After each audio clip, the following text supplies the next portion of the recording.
Hello, I'm Rachel. Welcome to my channel. Today I am going to be sharing with you a couple of new houseplants that I got, and also I repotted those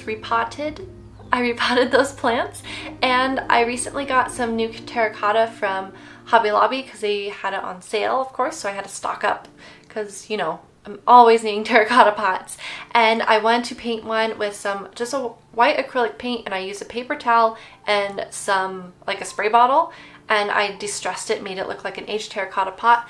I have some other videos where I DIY terracotta pots. I'll put those in the description, not the description, the iCard, so that way you can watch those if you are interested.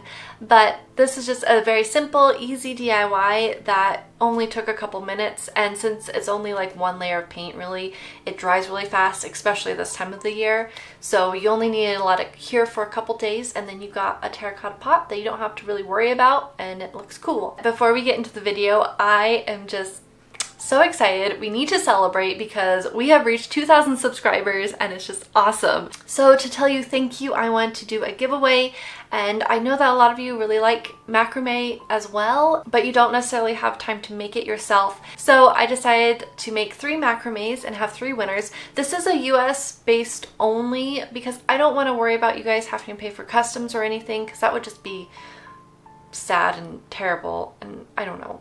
In future, I might do other giveaways where you can maybe gift cards or something to plant nurseries or something. I don't really know.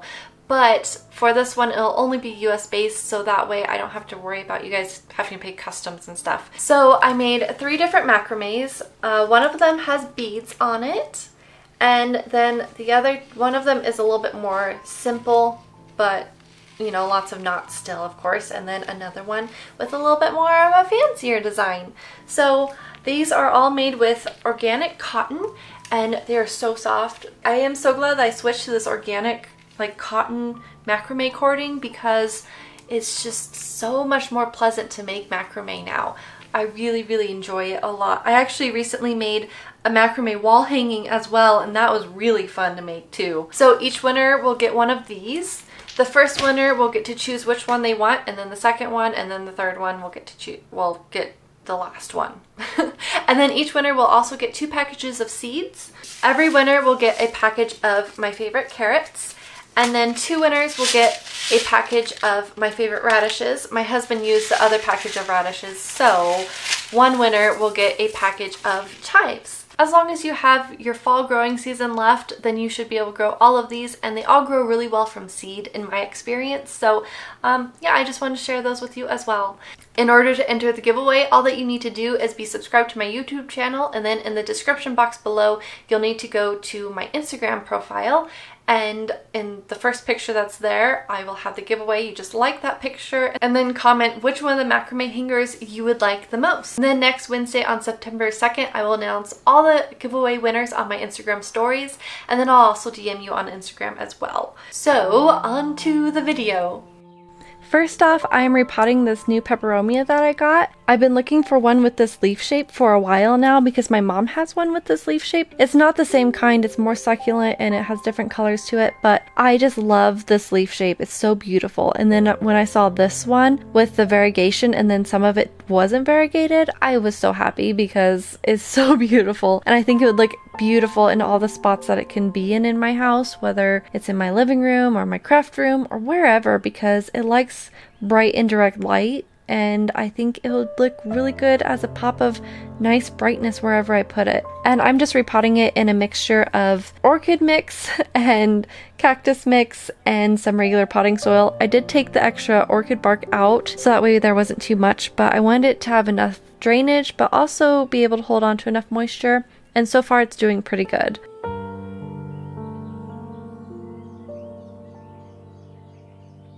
So now I am repotting this orchid. I just got this one because it was on clearance, and then I looked at the other ones that had the same name as it that were in bloom, and oh my goodness, it is such a beautiful flower. It's this nice kind of fuchsia color. Oh, it's so pretty. So I was really surprised because all the roots on here are so healthy. That never happens when they're potted in moss like this. Usually they're all rotting and terrible, and I usually have like 2 roots that are somewhat alive. So I was really excited about that because that means that I should be able to have flowers this next season and it'll just be so beautiful. I'm so glad. And also I won't be losing a bunch of leaves from it or anything and having to baby it along. I love it when I don't have to baby plants along. And I'm using the black gold orchid bark mix. I've found that my orchids do better in the black gold better than the Miracle Grow because I don't know, something about the orchid mix isn't all bark, whereas other orchid mixes I've used have been all bark. I'm going to be watering it all the way through so that way the water runs all the way through it. That's how I water all my orchids and they sure seem to love it. Now I'm repotting this little succulent mix that I got a couple weeks ago, or maybe 3 weeks ago now, and I think it's just so adorable. I've been wanting to get some little string of pearls for it, but I haven't been able to find any because I haven't been out of the house for the last 2 weeks because I haven't wanted to leave my house. It's been smoky and hot and terrible, and I just want to stay home. So I haven't gotten any string of pearls yet, but once these get bigger, put on more growth, I'll probably rearrange it and go ahead and put some string of pearls in there anyways, so I'll enjoy it like this for now until everyone decides to move around. I am using Miracle Grow's potting mix in here for their cactus mix, and I don't like it as much. It doesn't have very much pumice in it, so I won't be watering it as heavy as I do my other ones that are in like the Spoma or the black gold and stuff that have more pumice and things in them. And now I'm just using a paintbrush to brush away all the extra dirt, taking care not to smudge the powder on the echeveria.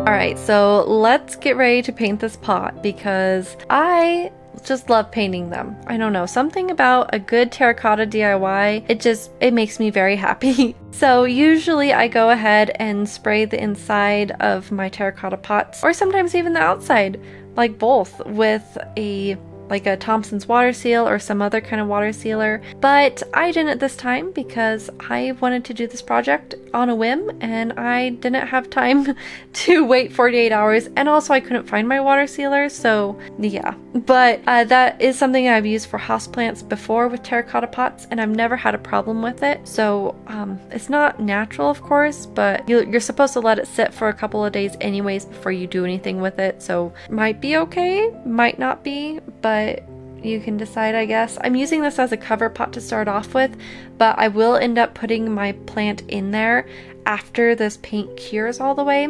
I'm just using a basic craft paint from the craft store, a spray bottle, and also a paper towel. So I am just wiping it on there using the spray bottle to help me move the paint around as I see fit. You can make this as light as you want or as dark as you want. You can also pre-mix the paint by watering it down too to make it more of a lighter wash, but you know, just do whatever you want. And also I like to just dab it a little bit to get some of the paint to get some more texture of that mineralized buildup on there sometimes. I like how that looks. But for this bigger pot, I wasn't so keen on it. I wanted something a little bit more subdued, I suppose. So I decided to go ahead and just smear the paint all over it, which you can use extra paint on there to give it more texture. And I've seen people use other kinds of things like different kinds of plasters and stuff. I think maybe I might want to try that someday. If you guys think that'd be cool, let me know because I think it'd be pretty awesome. But I'm just using the paper towel to help rub away some of the paint to give it a little bit of an aged look. And of course the paint isn't completely thick on there because I really just basically did one main layer on this and just rubbing away the paint so that way it looks like, you know, it's kind of old, I guess, without necessarily being old. I like how it looks that way because that way it looks mostly white from a distance, but then it also gives it some texture because I have so many white pots. I just do that so that way my plants kind of shine and look beautiful, and this way the pot has a little bit of extra character and it looks so beautiful with this angel wing begonia. And with this purple heart tradescantia, oh my goodness, they just look so beautiful in this pot. I I hope you enjoyed this video and found it helpful or just fun to watch or anything. And also don't forget to enter the giveaway if you want to. So I hope you have a really great week, and I will talk to you later. Also, next week I think we're going to be doing a sewing project because I have a chair that needs to be recovered. Yeah, I also need to do some painting though too, so we'll see. Bye.